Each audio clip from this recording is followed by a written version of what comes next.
बिस्मिल्लाहिर्रहमानिर्रहीम। अस्सलाम वालेकुम नाज़रीन, मैं उमर वहीद और आप देख रहे हैं मुझे मेरे फेसबुक और यूट्यूब चैनल पर। नाज़रीन, चंद एक चीज़ें हैं जो ये इम्पोर्टेंट सरकार की, जो ये इन लोगों ने तजर्बाकारियाँ हम पर की गई हैं, जो ये सहूलतकारों के ज़रिए हम पर ये गवर्नमेंट मुसल्लत की गई थी। चोर दरवाज़े से ये लोग आए थे।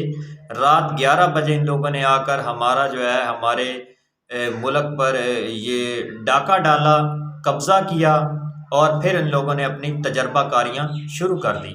वो कुछ चीज़ें हैं जो मैं आपके सामने रखूँगा, जो उस वक़्त इनको बोझ लगती थी मगर आज वो उसे खुशी-खुशी खा रहे हैं। नंबर 1, जब खान साहब की गवर्नमेंट थी तो पेट्रोल हमें 149 से 150 रुपये तकरीबन पर लीटर मिल रहा था, तो इन लोगों ने आकर 275 रुपये कर दिया। जब थोड़ा ही उसमें कमी करके अब 217 रुपये पर लीटर, ये 9-10 महीनों में इन लोगों ने ये किया है सब कुछ। फिर डीजल था 285 रुपये किया इन्होंने आते ही खान साहब के दौर में, वो 144 रुपये में मिल रहा था। आटा जो था 55 रुपये था, अब 155 रुपये मिल रहा है, लेकिन लाइनों में लगकर मिलता है। गरीब सारा दिन जलील हो जाता है, उसे रोटी का नवाला खाने के लिए आटा नहीं मिल रहा। उसके बाद ऑयल का रेट, घी का रेट गालबन 400-380 रुपये था, अब 550 से 600 रुपये पर लीटर पर केजी हो चुका है। उसके बाद बिजली के निरखों में इन लोगों ने वो 11 रुपये हमें दे रहा था पर यूनिट, इन लोगों ने ऐसी आकर तबाही और नलायकी की ऐसी ऐसी मिसालें इन लोगों ने कायम की हैं कि अब 61 रुपये पर यूनिट मिल रहा है और बिजली भी आ रही है जा रही है, बिजली का कोई टाइम टेबल नहीं है। गैस के निरखों में इन लोगों ने 100% तक इजाफा कर दिया है। गैस भी 2 घंटे सुबह, 2 दोपहर और 2 शाम को आती है, उसका भी कोई टाइम टेबल नहीं है। किसान जो बेचारा हमें अनाज पैदा करता है और पूरा मुल्क वो खाता है, 70% तबका जो है वो शोबा ज़राअत से मुंसलिक है, उसके लिए यूरिया नहीं मिल रहा। यूरिया के लिए एक बेचारा किसान जो है वो एक बोरी लेने के लिए, या 10 बोरियां तो दूर की बात, एक बोरी लेने के लिए सुबह लाइन में लगता है, शाम को भी उसे ये उम्मीद नहीं होती कि मुझे बोरी यूरिया की मिल जाएगी या नहीं। खान साहब के दौर में 1800 रुपये पर यूरिया की पर बोरी का रेट था, अब 3000 रुपये ब्लैक में बिक रही है, लेकिन उम्मीद नहीं कि मैं सुबह जाऊंगा और मुझे यूरिया जो है वो मिल जाएगा। इसके अलावा और बहुत सारी चीज़ें जिनके रेटों में इन लोगों ने ऐसी तबाही फेर कर ऐसा जो है वो एक आलमी रिकॉर्ड कायम किया है, गरीब बेचारा मर रहा है।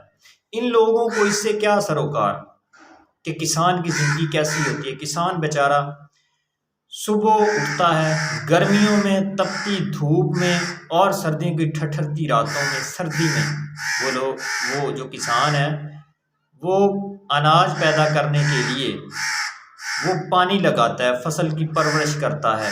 वो रातें सर्दियों की ऐसी रातें होती हैं जब कोई बंदा बिस्तर से निकलने को तैयार नहीं होता, हीटर से उठने को तैयार नहीं होता कि सर्दी बहुत ज़्यादा है, लेकिन हमारा किसान अनाज पैदा करता है, वो अपनी फसल की अच्छी परवरिश करता है, वो हमें अनाज पैदा करके देता है, लेकिन जब उसकी फसल का रेट आता है तो उसको अच्छी फसल के रेट्स नहीं मिलते, मगर उसे यूरिया, उसे खादें, उसे दवाइयाँ भी टाइम पर अच्छे निरखों में नहीं मिलती।